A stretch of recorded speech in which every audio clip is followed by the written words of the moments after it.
Good day, ladies and gents, and welcome to this special stream with Andy Nowicki. Andy Nowicki is an author. He is one of the founding gents who started the original alt-right. He's the he used to be the co-editor of the Affirmative Right website. He's also a YouTuber. You can check out his channel. His channel link is in the description. And as always, I'm going to start us off with a bit of a tune, and then we'll start our chat.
Okay, that was Garverville Gaul by a young Hebridean, real Scottish Highlander from my Discord, Napoleon, and it's excellent.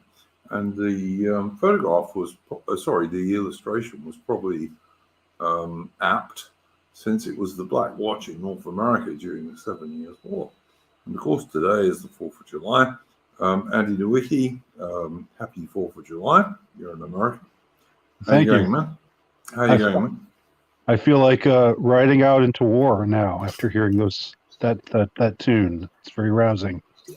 Yeah, I like Scottish bagpipes. I do. Andy, you're an author. You were one of the original founders of the alt-right before it got taken over by Nazi larpers. You were the co-editor of the Affirmative Right website, which has recently been put into stasis, shall we say. I think you can still go and look at it, but there's not going to be much new on it anymore. You're also a straight white male and a dad. So how are you going? There you go. Yes. I mean, I guess you could say I'm one of the, quote, founding fathers, since it's July 4th over here. One of the founding fathers of the alternative right, for better or for worse. Just that I was there at the beginning, or near the beginning, which was I mark the beginning of the alternative right, or the alt-right, or what's now called the dissident right, I guess.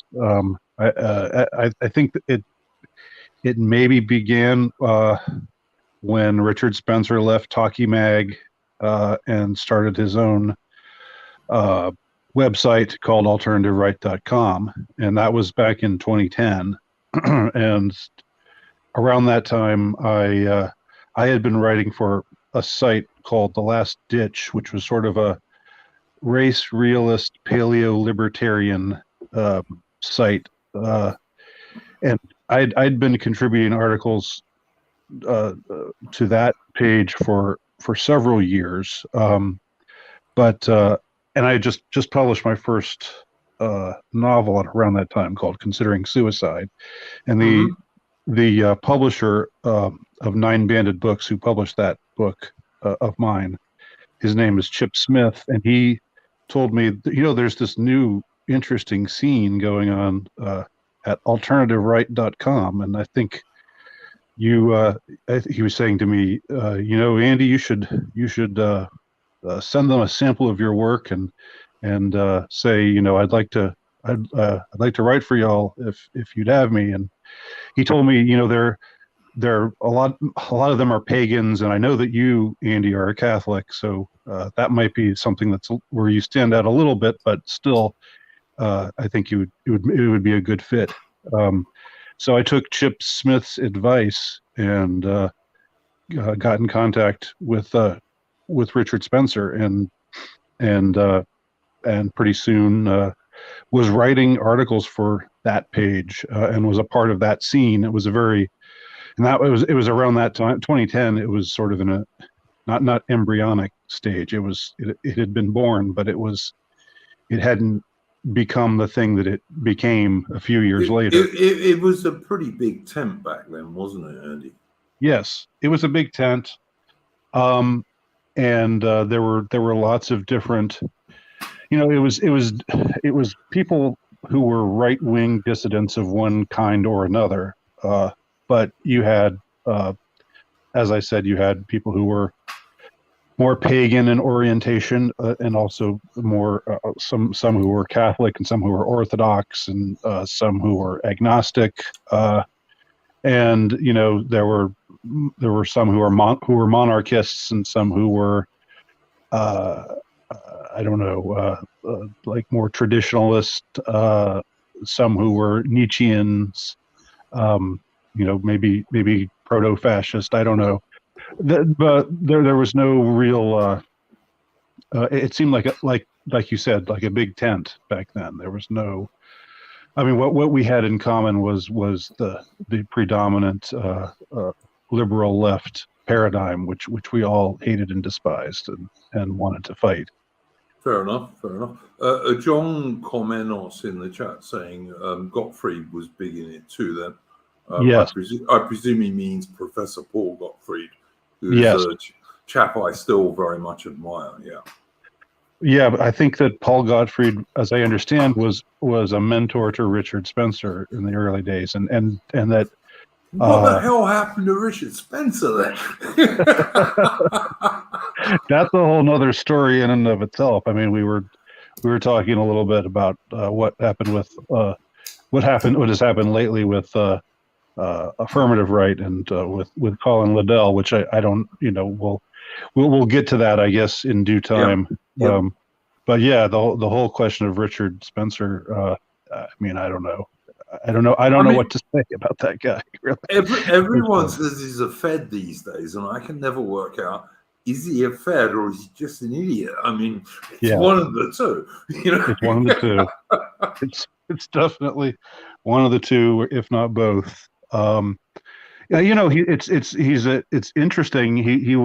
He's from some prominent family. Went to this elite school. Yeah, he's a rich bugger. Yeah. Yeah, the school that he went to, the private school that he went to, is the same one that I believe I've been told that Wes Anderson, the film director, also graduated from, and Owen and Luke Wilson, the actors, also graduated from. So this is this is a place of. He came from a place where there was clout and money and power. And there's that also that famous or infamous picture of him and his then wife Nina. Not to get too gossipy or anything here, but of them with Laura Bush. Have you seen that picture?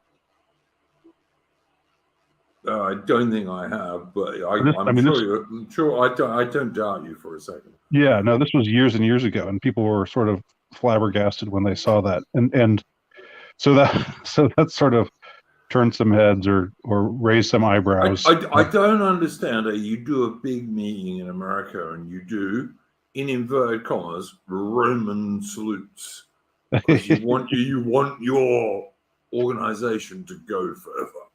Yeah, That strikes me as pretty obviously counterproductive.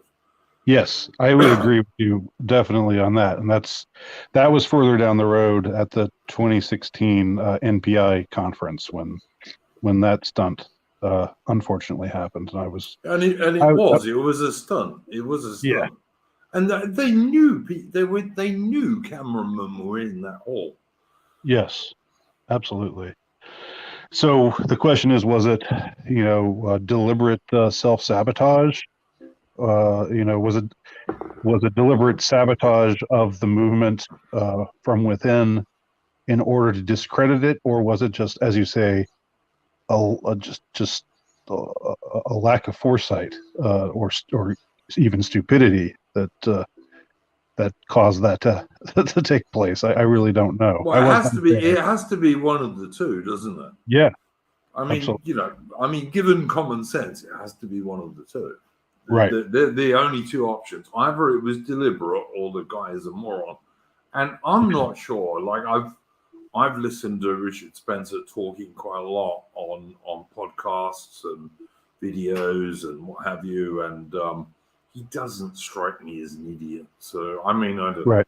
No, he's definitely a smart guy, and I would have to say from the start, from the very beginning, when I got to know him and sort of became semi friends with him, like I would say this period of time between 2010 and like maybe 2013, I sort of thought, that I had this optimism about being a part of this scene, and I felt like it was going somewhere, and I felt like, eventually I could hitch my wagon to this thing, and there was a lot of energy in it back then. Yeah, for sure. Yeah, and make a career out of it.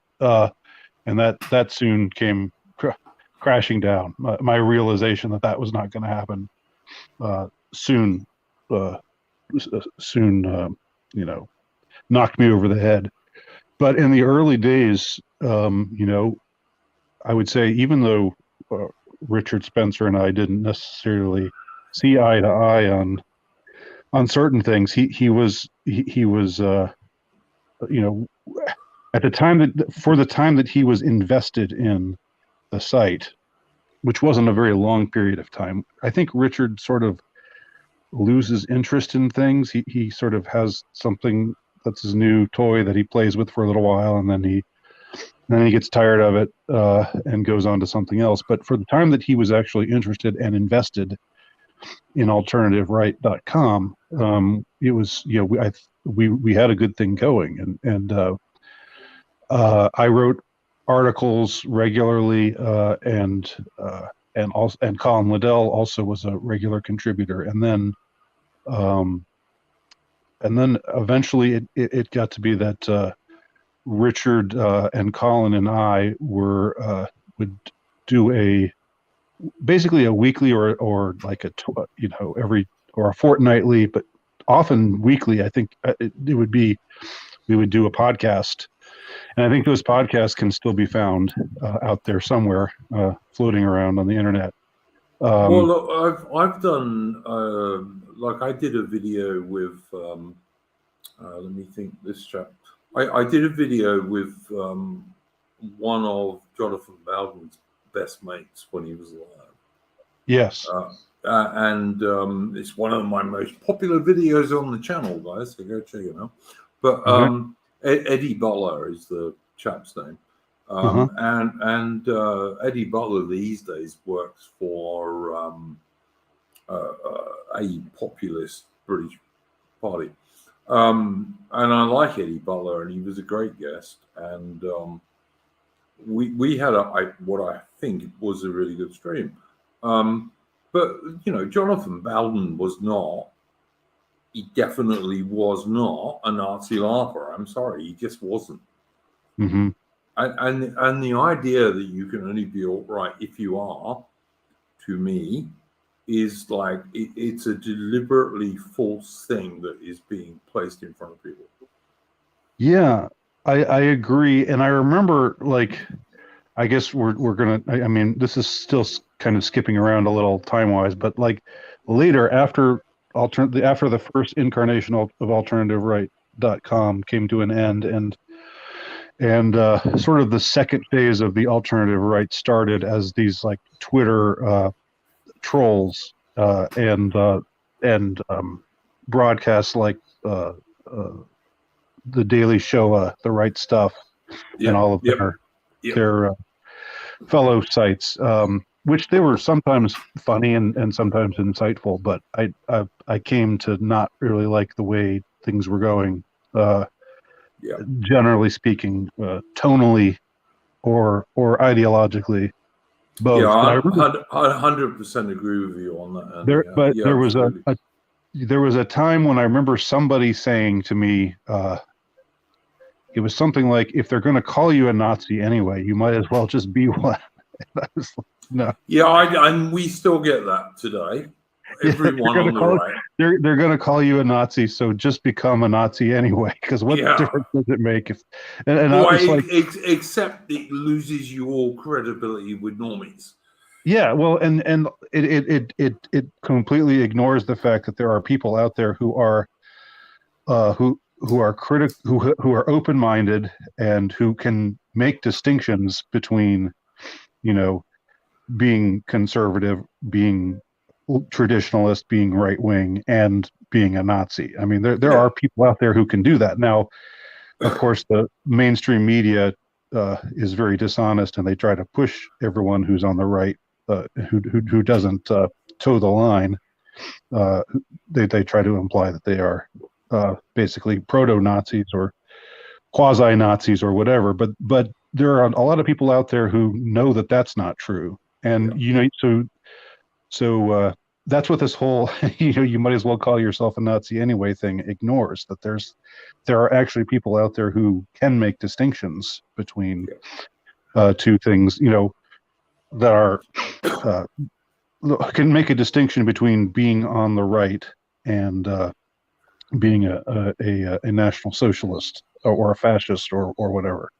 I'm convinced, Andy, that our ancestors who went ashore on D-Day and D+1 and D+2 and D+3 for all those battles in Normandy and in Northwest Europe, I'm utterly convinced none of those guys were Nazis, but all of them, pretty much, in terms of the Brits and the Americans and the Canadians, were nationalists. They were all nationalists. Not one of them wanted mass immigration into Western nations. Absolutely. Like that's the thing. Also, that seems to be another line you often hear from the more National Socialist friendly types is like, if maybe the wrong side won the war, because if Hitler had won, if Hitler and Hirohito and Mussolini had won, then we wouldn't have this degenerate West that we have today. And the thing that ignores is that, like you said, none of the guys who were fighting, not just, I mean, and like maybe if you get high enough in the echelons of power, maybe some people, some really, really high up people were thinking, we're gonna make the West into this destitute, degenerate land. Sure. But for the most part, everybody who was fighting on the side of, like, I'll just say it this way: the people fighting on both sides of World War II none of them were, none of them wanted to see a world like has emerged in 2022. Yeah, None of them. no one supported LGBTQ or Right. even feminism, for God's sake. Right. Not at all. Absolutely. And so it's like that wasn't the turning point. That wasn't the you have some people talk like that's the spine of, or that's the uh that's the point in which we went down the wrong road, and if only the war had turned out differently, then we wouldn't be where we're at right now. First of all, that ignores that we don't know what would have happened if the war had gone differently. um and second of all, it just ignores that like there was no real push to create the kind of world that we have today No. in 1945 or 1946. Not at all. Not at all. Like, It was that all came late. Mass immigration came later. I mean, that mass immigration was maybe the first of the dominoes to fall, and that came like I believe in the early 60s. Wasn't there something? I know yeah. that in there, like Lyndon Johnson passed some law in the United States that basically put mass immigration into effect, and I think something similar happened in other Western countries, but that was like a couple of decades afterwards. Yeah.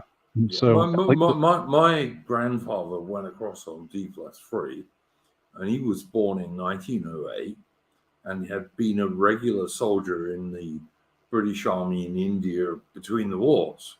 And he was absolutely convinced that the worst thing Britain ever did was giving India independence. So the idea that this dude was fighting the Nazis to help out like mass third world immigration and LGBTQ is just, it's utter bullshit.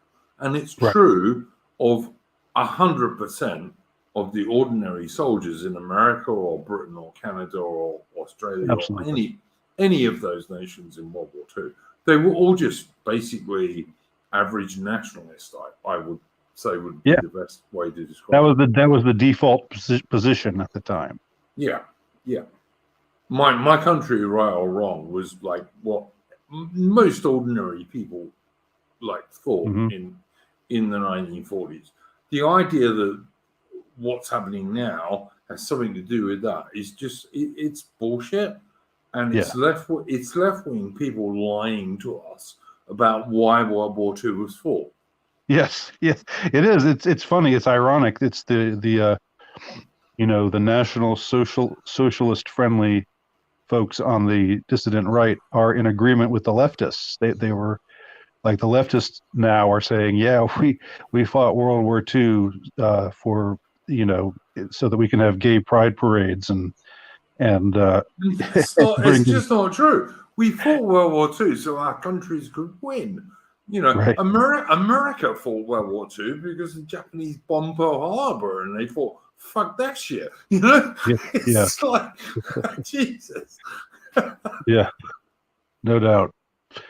And I have a grandfather. My maternal grandfather actually died in the what battle was it? The Battle of Hurtgen Forest. You seem like a war historian. Right towards the end of World War II. Yeah, right towards the end. You seem like a war historian type. So the Germans were using loads of airburst shells on these poor bastards in the woods. Yeah. Yeah, and it was just it was a slaughterhouse, and so I mean so he died. He died in that terrible stretch of fighting just near the end of the war, and so as a result, my mother never knew him or never really knew him. She was like 3 or 4 at the time that he died. So, and a lot of that was the case for a lot. There were a lot of sacrifices made similar to his at that time. Andy, would I be right in saying you're like a a Southern bloke in American sense. I am. I don't know. See, that's an interesting question because I live in the South. Look, I think you're from Georgia or somewhere like that. I am. I am. I live in the South. I was born in the South, but both of my parents are from Wisconsin, which is in the North. My father moved to my dad moved to my dad and my mom moved to Atlanta in the I think like 66 or so because my dad got a job. I've been to Atlanta, the most huge and worst airport in the entire world. Yes.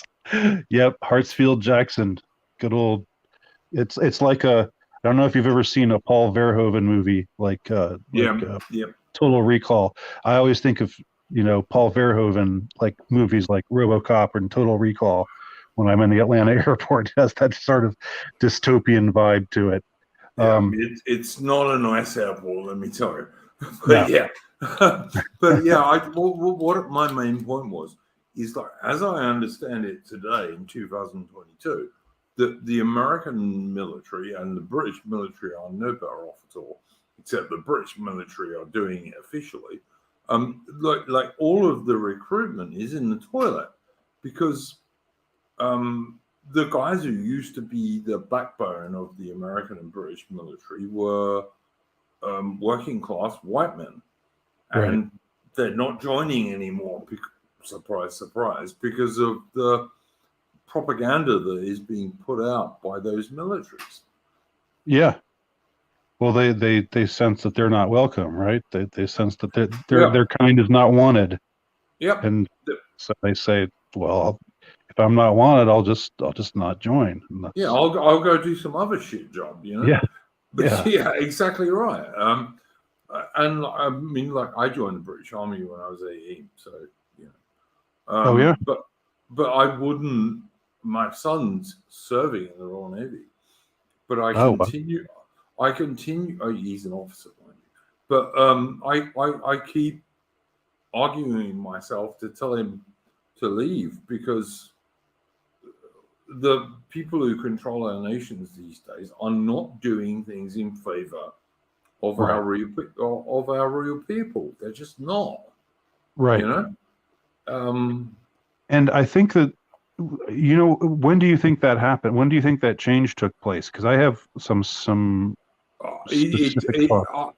I think it took place gradually, but I think it really took place between about 1970 and 2010.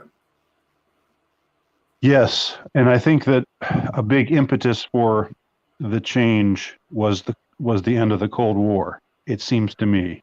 And I've recorded a couple.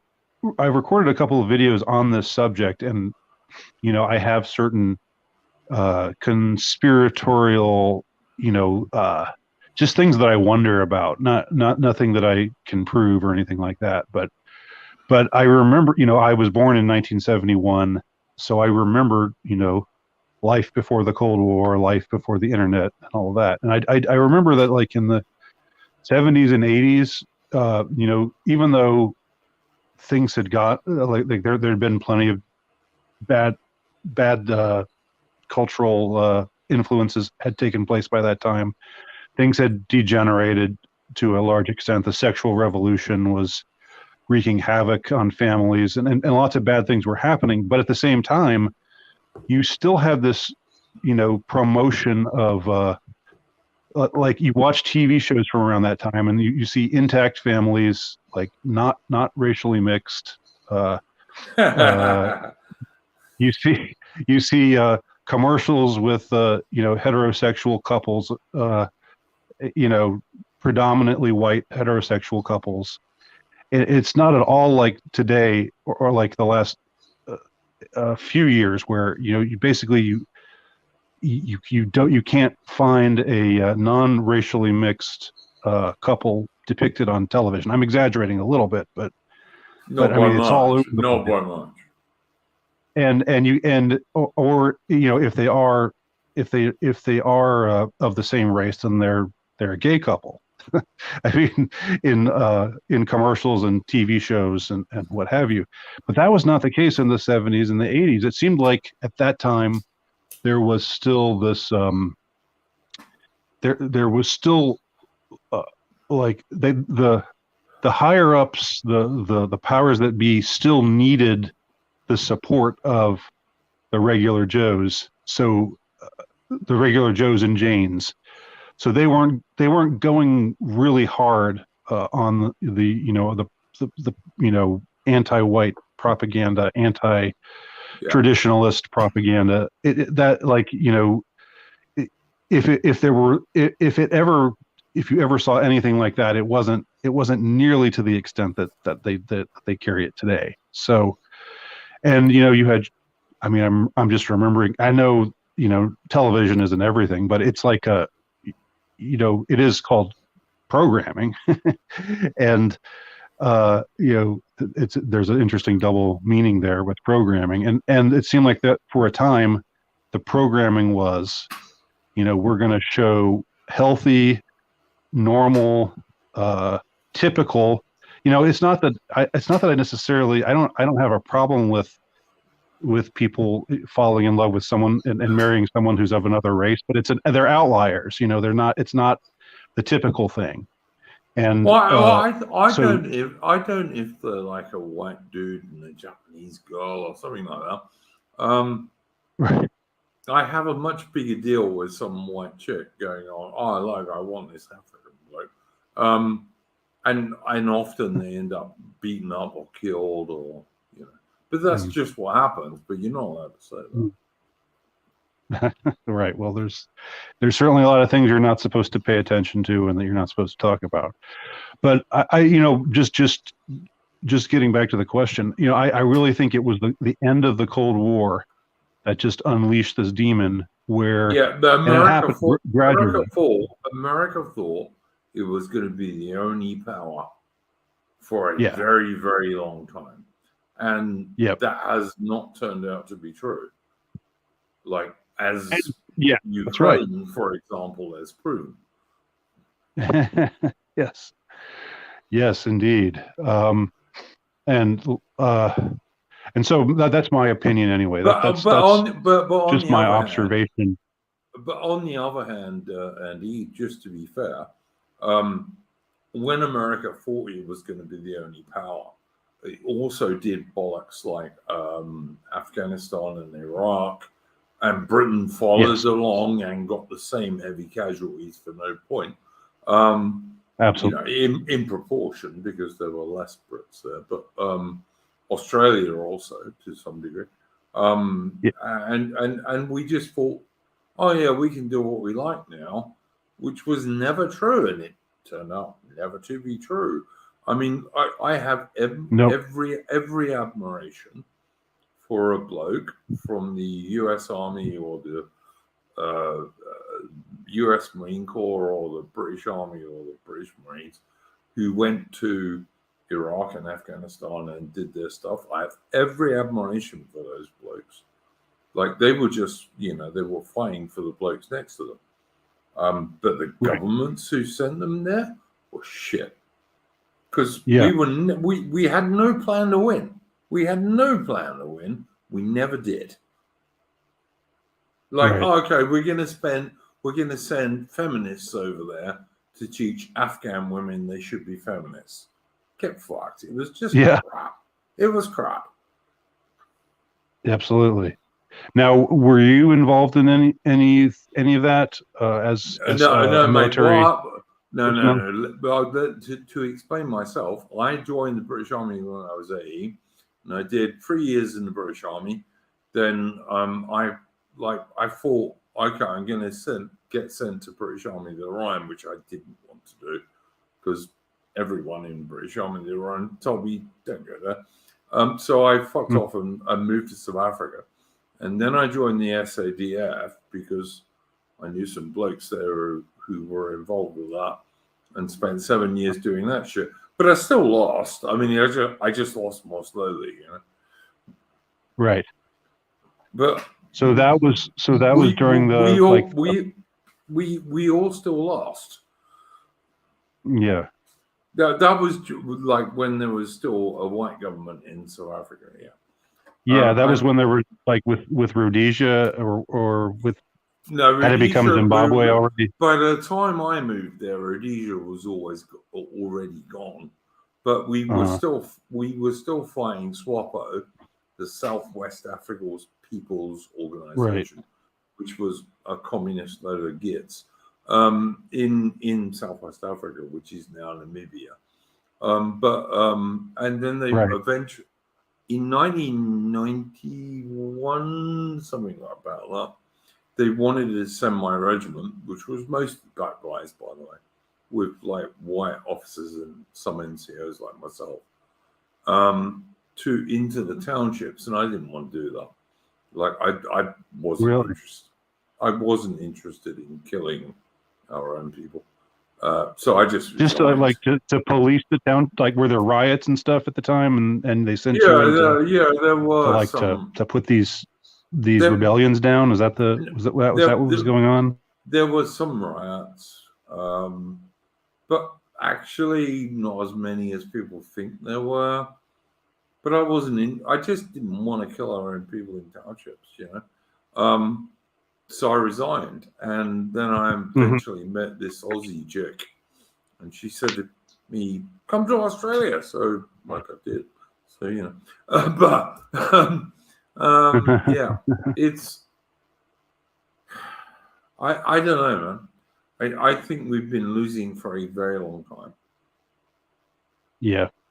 And like Certain. the South Africa thing is actually nonsense because black people in South Africa were much richer than black people in Black Africa. Mm-hmm. Oh yeah, no doubt. They just were. I mean, it's not. You can't even deny it. The figures are there, and they're actually poorer now than they were when the white government was in charge. I actually during the time when I was writing for Alternative Right, and when uh, Richard Spencer and I were in, when I was in the good graces of Richard Spencer, I actually because I was so fascinated by South Africa and the situation there and the where things stood with the Afrikaner people. I actually got to spend 2 weeks in South Africa. Wow, man. This was in December of 2011, and I flew into Johannesburg, and I was mostly in the Johannesburg Pretoria area, but then I went and also visited Orania, Okay. and because of the unique sort of society that they were building there. I know they're still around now. It's been a while, but and then I think I also saw Kleinfontein. If I'm saying that right. Andy, the guy you should do a stream with on that is Conscious Caracal. Okay. Conscious Caracal on YouTube. Great channel. Really, really good Afrikaner guy. White South African guy. You Right. should do a stream of that dude. He's absolutely excellent. Interesting. Okay. I will look into that. But I ended up writing a piece for this journal called Radix, which is something. It was sort of a project that Richard Spencer was another one of the things that he was toying with for a little while. It was like he was talking it up like it was going to be some big glorious thing, and then it kind of ended with it eventually got published, nowhere near what he had projected it as being. He sort of talked it up like it was going to be like a National Geographic esque, loaded with beautiful glossy pictures and things like that, and it wasn't anything like that. But my article appeared in that journal, the first edition of that journal, which was my article about the state of the Afrikaners, and this was in 2011. So this was when Nelson Mandela was still alive, and there was a lot of speculation about after he dies, what's going to happen? Are things just going to fall to pieces? Well, it wasn't worse, but I mean, even Nelson Mandela himself was actually a terrorist. But Oh yeah, sure. I know that, but he was as a when he became what was it, the president or the prime minister or whatever. President. Yeah. He became president. He wasn't as he sort of toned down certain things and he let the Iranians be.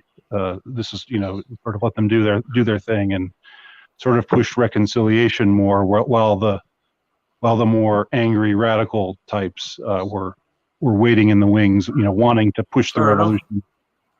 Fair enough.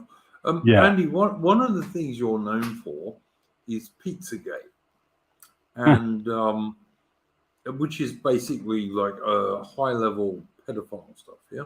Yeah. Now I know nothing about this. I don't. I've seen a little bit on your own channel, but apart from that, that's it. I wonder if you might explain that to people. All right. Well, I don't know where should I begin talking about Pizzagate. I wonder. Pizzagate, of course, came out in 2016 with the WikiLeaks files, various things that were presented in them concerning the activities of people that were prominent in Hillary Clinton's campaign, people like John Podesta and Tony Podesta, and a pizzeria called Comet Pizza Ping Pong at Washington, D.C., which seemed to be just a very corrupt, degenerate, awful kind of place. And the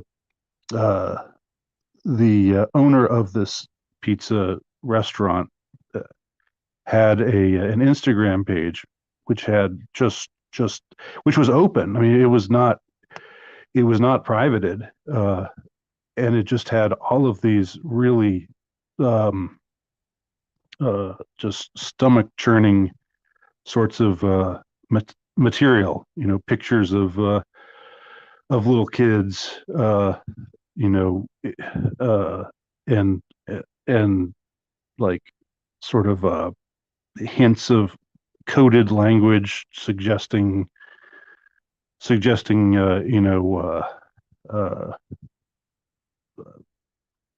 bad stuff. I'll just say, CP, that kind of thing. And I actually knew somebody at the time who said that he found actual CP on the site, but asked the Washington D.C. police to intervene, and they didn't do anything. They just sat on their hands and did nothing. And so there was all this stuff going on. All of these like Pizzagate was all of these coded messages that were discovered, between various higher ups, and it was mostly Democrats who were involved in this case. But this was the reason why it grabbed my heart, and why I got pulled into it, and why I actually wrote a short book about it called Meta Pizzagate, which was published in 2017. The reason why that happened was because I had researched this kind of stuff before, and I knew that this wasn't the first instance of it. There was something called the Franklin scandal, which I don't know if you've heard of at all, but it was something that took place in the 80s and 90s and involved various high-level people, in this case mostly Republicans.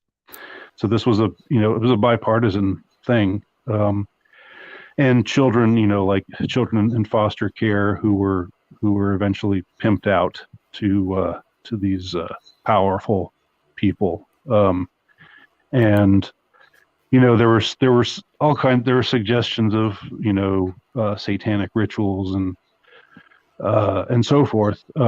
But what seemed beyond beyond argument was that there were children who were being mostly in this case mostly adolescent boys who were being pimped out and sexually exploited by the powerful. Andy, I don't mean to interrupt you, but No problem. look, there is a long history in Hollywood, for example, Yes. of adolescent girls and boys being Yes. hugely exploited. There is, like, anyone who denies that is just denying reality. Absolutely. Yeah. And I know you're a dad, okay, which many of the people on the real right or stroke dissident right, whatever you want to call it these days, are not. Many of them are very young men who are finding it even difficult to get a girl, never mind like be a married bloke with a family. But you, like myself, are a dad. And yes. So I take your stuff much more seriously than I take a lot of other people. And I think I'm right in saying you got a daughter, for God's sake.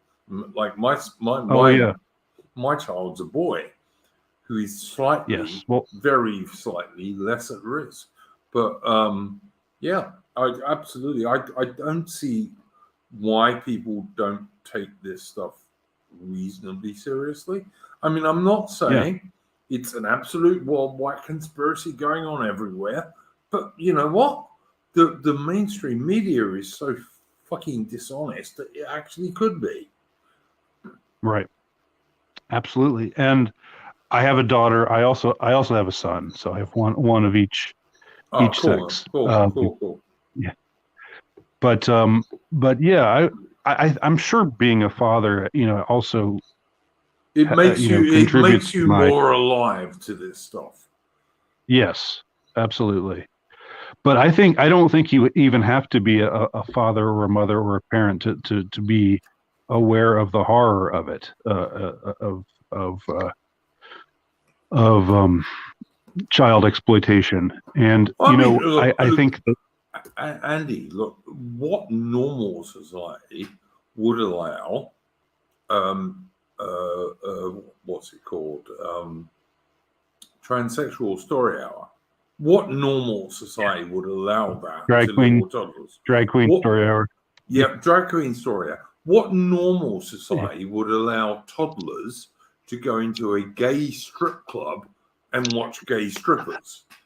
It's like, I'm sorry, it's just be a normal society, and you'll just say, no, you can't do that. Yeah, absolutely. And I think that at some point they decided to just amp it up. Right now they're very in your face with it. I mean, like in the 70s and the 80s and the 90s, there was gay stuff. There were drag queens. There was that subculture, but it wasn't. It had nothing to do with little. It didn't have anything to do with little kids. Yeah. They certainly wouldn't have tolerated anything like that. And any kind of grooming style activities like you see at drag queen story hour and so forth. And so they've made it. It's become more mainstream. They're pushing it more. I would have thought like that gay advocates who wanted to seem responsible would say something stayed well away from little kids. Yes. Yeah. And I know that there are some who say things like that, who say, drag queen story hour is not appropriate. But it seems like that's not their initial impulse now. Their initial impulse is to say, well, you're just homophobic if you don't like it, or something like that. It's like they more often double down on it, like they do it and then they say, Andy, look, there's nothing wrong. I suspect you'll agree with me on this.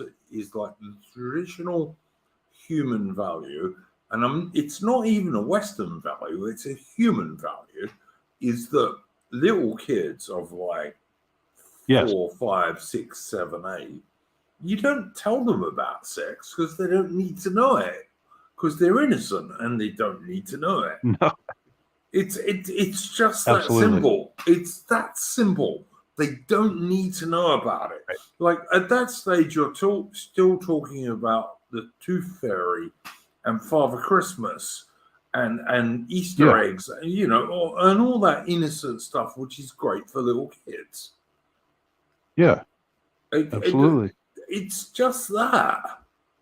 It's not even Christian. It's just human. You do not teach people who are little tiny kids, toddlers, about sex. They don't need to know about it. It's of no interest to them even. Yeah. Wait, you wait until they grow up and they develop, and then you talk about it. I don't know about you, mate. You're a little bit younger than me, but like my generation, I'm 57, and like my old man told me the birds and the bees thing when I was like 14, and I already knew, but he certainly didn't tell me at 5. No, that's right.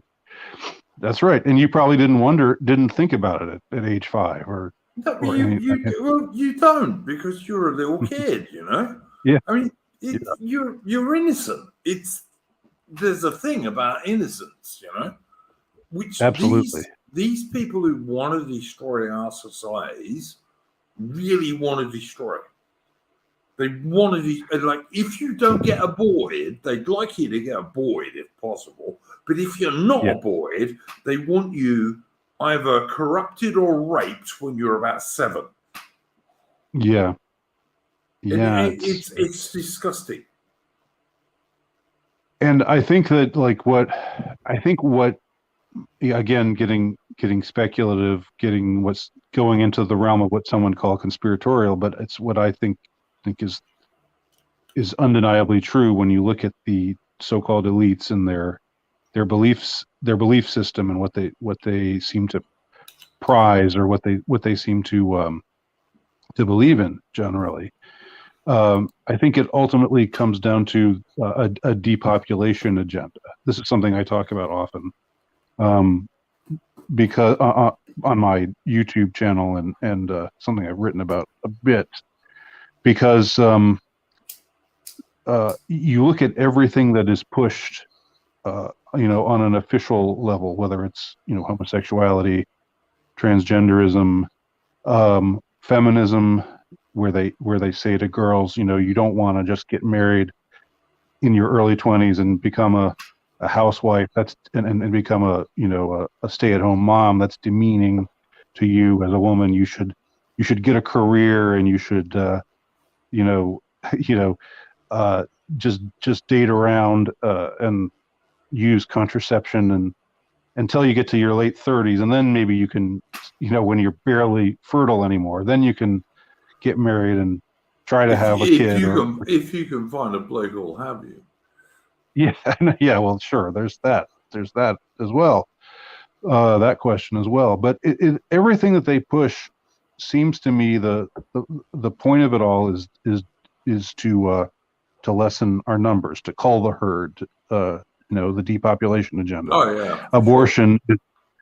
Abortion is that that's the depopulation of a womb. I mean, that's the depopulation agenda distilled into its essence. And recently, we've seen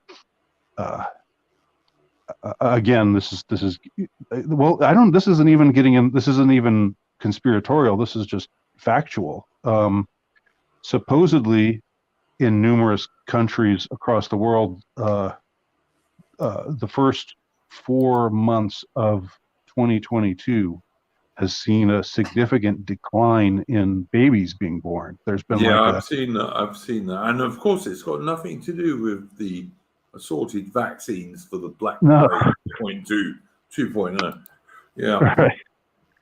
That's right. I mean, and so with that whole thing, with the injections, the big push to get everybody in the world to take this experimental. But they never. But Andy, they'd never do that to people. They wouldn't lock us into our homes for months.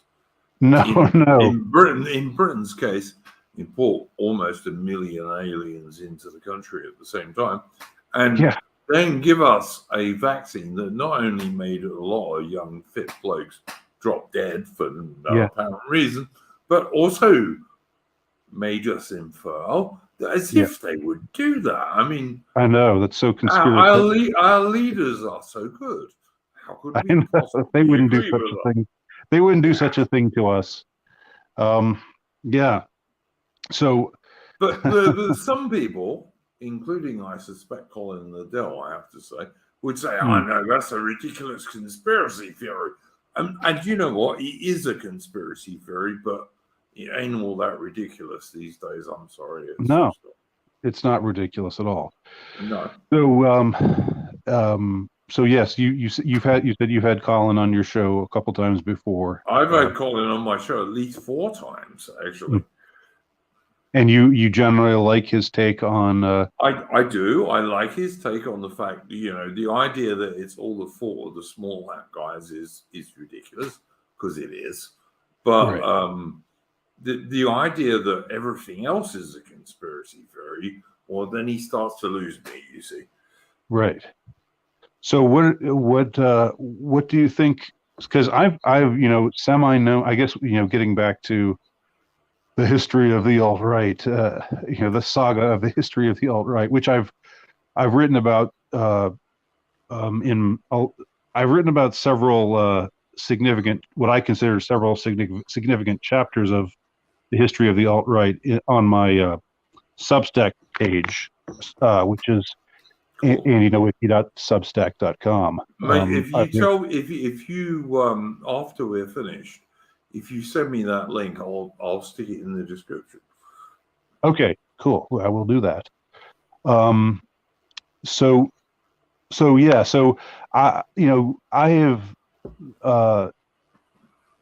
I've known, I've sort of known Colin. I've never known him that well. In fact, we've never met face to face.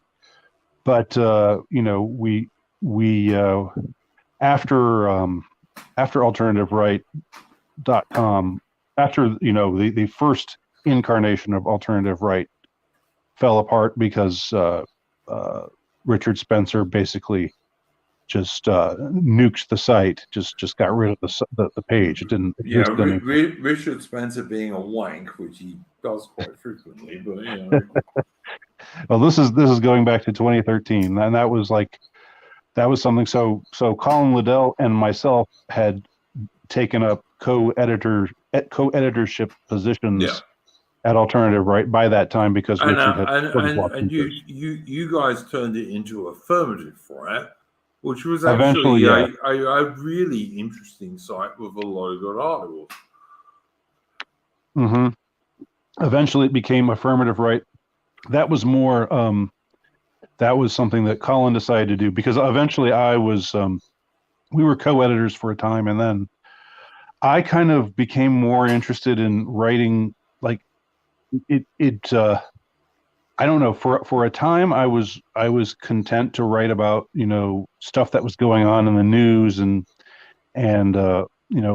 these publish these articles Andy, would I be alternative rights / affirmative right? But Andy, would I be saying that you're not totally against MGTOW and this kind of thing? I kind of get the impression from some of your videos, and Andy has a good YouTube channel that guys should go and check out. Thank you. But I get the impression you're not totally anti-MGTOW, for example. No, I'm not. I'm not. And you kind of realize the problem that some young men have these days who are incels and that kind of stuff, Oh yeah, definitely.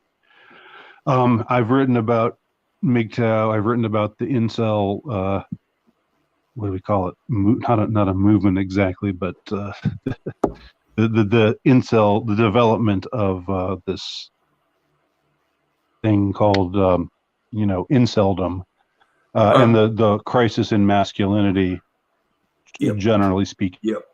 Andy, could I ask you something? Like, one of the people I speak to is Red Hawk, and Red Hawk is a PUA, or actually he started off as a PUA. I don't think he is these days. He's a bit more wide speaking than that. Well, because days. I don't just tell men that they shouldn't marry, and nor does he. But right. what I'm trying to say here, Andy, is one of the people I speak to these days is Red Hawk, who started off as a PUA. But I reckon I could do a good stream with Red Hawk and you talking about what young men could do to like overcome this incel problem. Yeah, well, in fact, I wrote a short book, another short book that I self-published called "A Final Solution to the Incel Problem." Oh, cool, man. Cool, man. Yeah, which is I guess you can check that out if anyone out there can check that out if they're interested in my ideas on the subject. But yeah, I would certainly be interested in having a conversation like that. All right. Well, we will do that at some point in the future if I can get Red Hawk to do it. Yeah. Which I think I can, because I've done a stream with him before. But I mean,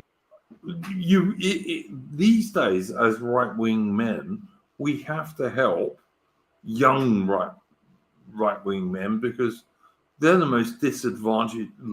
Young right-wing white men are the most disadvantaged group in all Western societies, pretty much. Absolutely, they've grown up with really next to nothing to give them sustenance. You and I grew up at a time when it was getting to be out of favor, but there was still like a history and a tradition of conservatism. And you still had your dad as a like someone you could copy a bit, Yeah. Yes, that's right. There wasn't. I mean, I grew up in an intact family. My parents are still together, still alive, still together. Which wasn't the case for a lot of Gen X people, but it was the case for me. I mean, the family was all. I haven't seen my mum since I was 6, but that's just wow. Me and my younger brother were brought up on my dad, but he was very lucky because my mother just absolutely pissed off and never tried to get us back because she didn't want us back. So Really, yeah. Oh dear. Well, that's too bad. Shit happens, mate. It doesn't matter. Yeah, sure.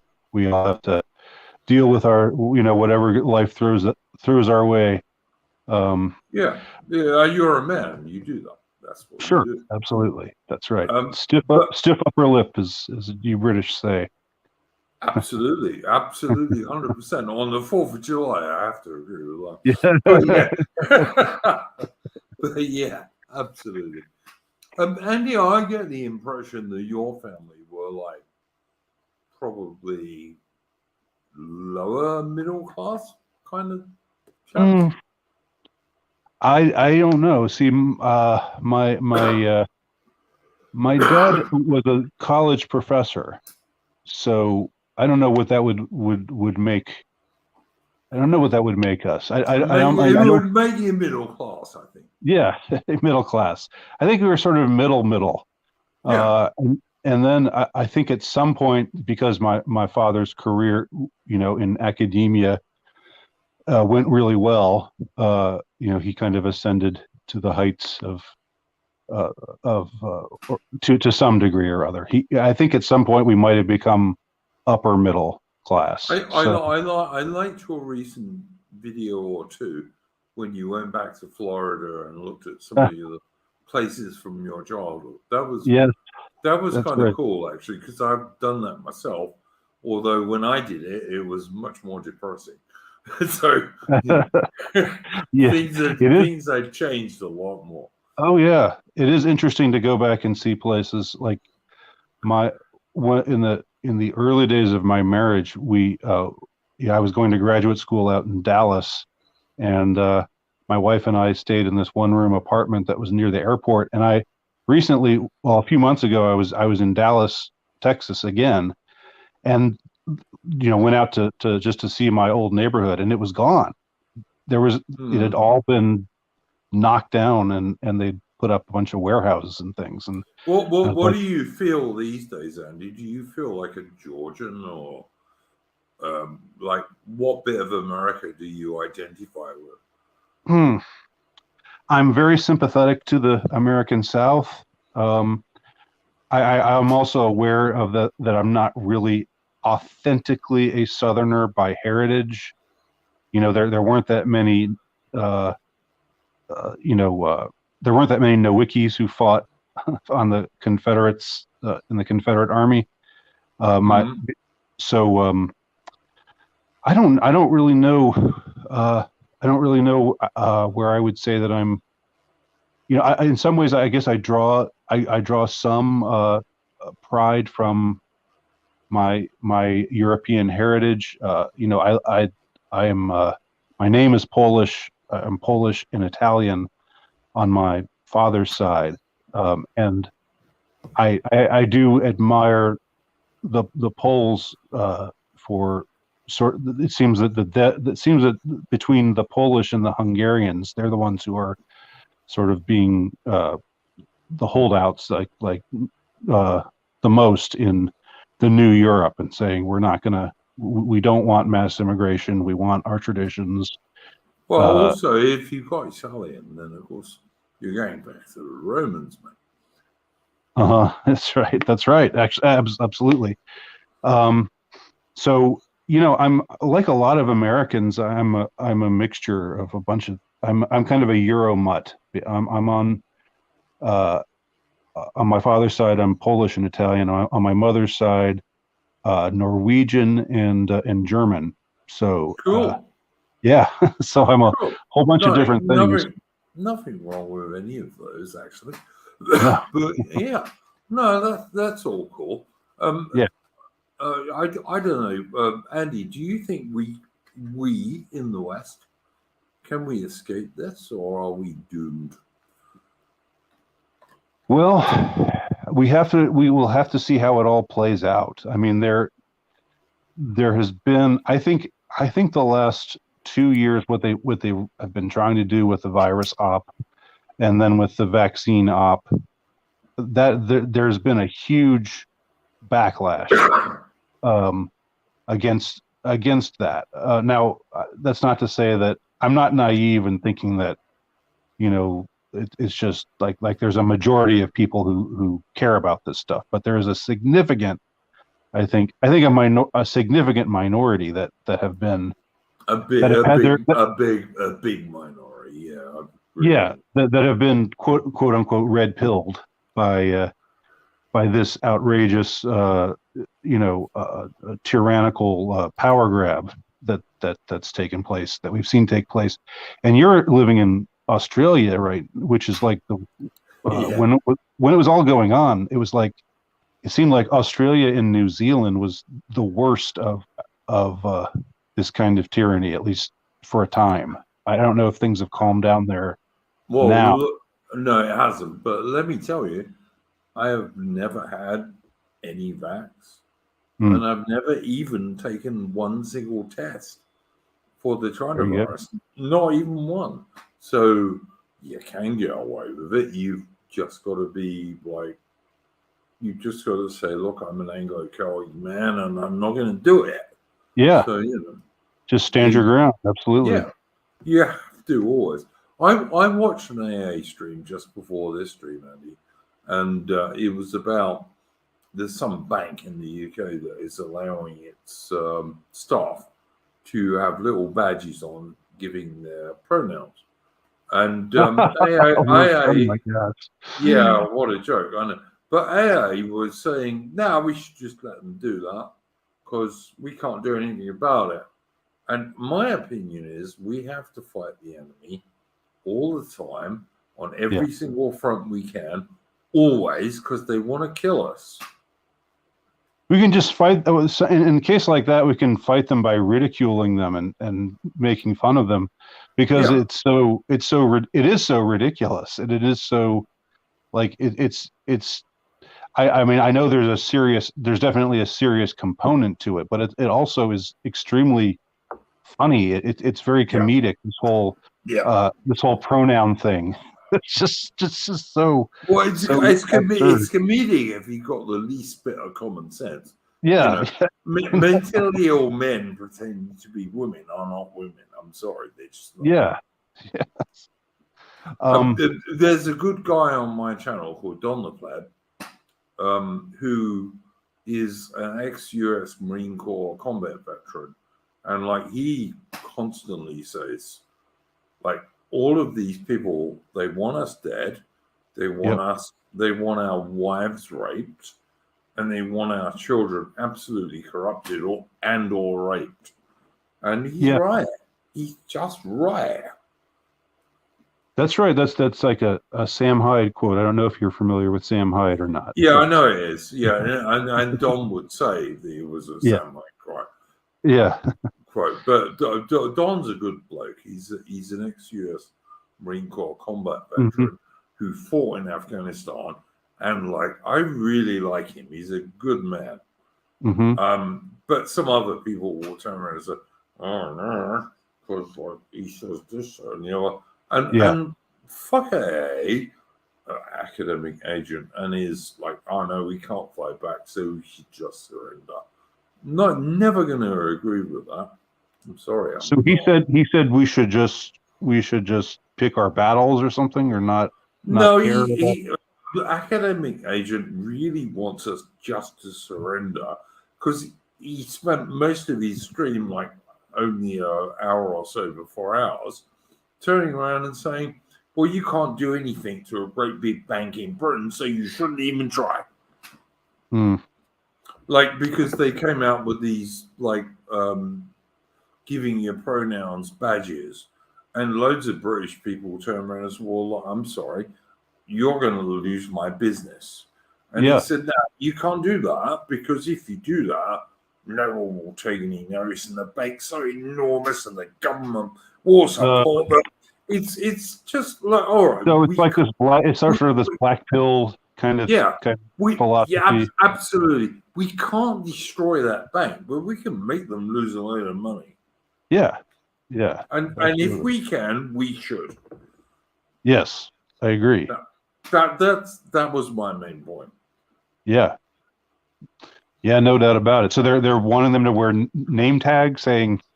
So pronouns, he, she, it, whatever, doggy, whatever it might be. He, she, they. All that bullshit that they try and teach little kids these days. And I'm sorry, I think we need to fight our enemies on every single front all the time. And no, you are not going to make a major British bank crash, but you can lose them a lot of money. Yeah. Or you could just get along without them, just decide not to do business with them, and just let the chips fall where they may. Totally true. Anyway, Andy, I've been talking to you for now, 100 and getting on for 40 minutes. You don't sound mentally ill to me. Thank you. and there have been people who have said that they think you're mentally ill. Really? Who has said that? I'm not gonna say, man, but people I know. I didn't know I was going into this with this, with you having heard things about me, but I'm glad I passed the test. I'm glad I'm glad I communicate sanity. No. Look, I mean, the thing I got given as an example was the South American map, and that's right. That's a different map, and it is, but it's because it's a different map that you can like the globe is round, so you can use you can change maps as much as Yeah. you want because the globe is round. So they're different projections. Oh, But you're losing some people when you say the globe is round, though, because there are flat Earth people out there. there are, but I don't care about those people, to be honest. Like Okay. there have been men in space, so but I mean, you can argue about the moon landings. I Yes. wouldn't. I think they were real, but Hmm. there have been definitely men in space, and the globe is like the globe. It's not actually round, but it's like circular, and Right. so we use different projections. And I Yes. think what's happening on that video you did is Right. we used to use that projection. Now we use a different one. Do we change them for reasons that suit our leaders? Almost certainly. Yeah. Almost certainly. There'll be some reason we want to make the Atlantic look smaller or Britain look bigger or Right. Europe, all of these things. Because you can do like 15,000 projections of a globe onto a map. And I'm quite convinced that, yeah, there are reasons we do these things. And maybe back in the day when you were a kid and I was a kid, Yeah. South America, right underneath North America, was a good deal for our rulers. And now, suddenly, we want to make the Atlantic look like a much smaller ocean. When actually, the Atlantic is an enormous ocean, but Hmm. there may be a reason our leaders don't want us to see that. That's Yeah. perfectly possible. And yeah, and the video you're referring to, anybody who wants to see what you're talking about can just go to my channel, and I think it's the last video that I recorded on that channel. And the link to Andy's channel is in the description, by the way, guys. Right. So it's quite easy to find. Yes. Andy, did you have anything else you would like to bring up in particular? No, it's been an interesting discussion. If I'm going to, if I'm forced to self-promote, I would say to check out my new book, which is called Muse, Muze. It's a sort of a dystopian fiction book, and it's published. Andy, how many books have you published? It's at least a dozen, as far as I know. Oh, yeah, I've I've lost count. I've written quite a few, and I've written fiction and nonfiction alike. And most of my fiction is now published through Terror House Press. They republished a bunch of my books, which had originally been published by Countercurrents Press, but then Countercurrents dropped me. But then after that, thankfully, Terror House picked me up. And could I ask you, Andy, in sure. the private chat, stick the link to your publisher, and Absolutely. I'll then stick it in the description. So I will do that. I'll also give you the link to my my Substack page. I've started writing for cool. Substack recently, which has been a good thing. It's been a boon for me recently, and so my Substack channel is andynowicki.substack.com, but I'll also send you that link. So anybody wants to check me out there. Cool, man. And Andy, I very much hope to do a stream with you and Red Hawk at some stage in the future. Sounds good. Which I think would be interesting, given you're a dad, and I'm a dad. Yeah. And like, I'm not an enormous fan of PUAs, but on the other hand, I think young right-wing men need to work out ways of getting a girlfriend, because unless you can get a girlfriend, you're not going to get a wife. It's kind of like You have to do the one before the other. You know? It is a necessary first step. That's true. So unless you have some prearranged thing going on, but that's generally not the case here in the West. Yeah, we don't do that stuff. I mean, Right. if you're a Muslim, maybe that's okay. Yeah. But like, if you're Church of England or Roman Catholic or any of the other like kind of Western Christian religions, you kind of have to find a girlfriend before you can get away. Yes. Absolutely. Absolutely. So And it was yeah, your girlfriend who brought you over to Australia. well, I yeah, well, it was, yes, but she's dead now. But you know, uh, she was told she had clinical depression. I'm absolutely convinced she was actually bipolar. oh, So I was at sea one day. I used to work for some marine pilots, and like I'd be at sea, I don't know, 4 to 12 hours a day, depending on what we were doing. And I came in one day and she killed herself. But oh dear. yeah, sure I'm happens. sorry to hear But that. yeah, I was a long time ago, man. Hmm. I don't say that to minimize it. It was like Right. I was dead for the next 10 years, basically. I can imagine. But yeah, but that stuff happens. Right.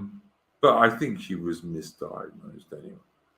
Mm. But yeah, I look, if you're going to be a young man in 2022, if you're going to get yourself a wife, you first have to get yourself a girlfriend. And Yeah, whether that's or right. not you like the PUA guys, they have some good plans on getting yourself a girlfriend. They do. Because Well, that would be. they kind of get female psychology, which is Mhm. nothing like male psychology That's at right. all. That's right. You don't get anywhere by being a simp. I don't know if you're aware of that term simp. 100%, man, Yeah, 100%. Yeah, that's not gonna. being a simp, you're going to be a beta boyfriend, and they will never even kiss you. Trust me. Never do it. Andy, anything else you want to bring up before we close? No, just check out my books, which you can find on Amazon, but also you can purchase from the publisher, which is terrorhousepress.com. My latest book is called Muse. Last year I wrote a book called The Insurrectionist. I think they would be probably of interest to your listeners. I Oh, know the Insurrectionist is probably your most famous book, I think. it seems to have done pretty well. Yes, I'm pretty proud of it. So so let's see. So check out my fiction. Also, my author page is altrightnovelist.com, and so I'll send that over to you as well. Thanks, man. All right. All Well, right, guys. thanks for contacting me. It's been an interesting conversation. I hope we can do it again sometime. Andy, we will definitely do it again. Thank you very much for coming on. Thank you for I'm having me. Now, man, I'm gonna have to go to sleep now because it's 4:27 a.m. in Australia. But Okay.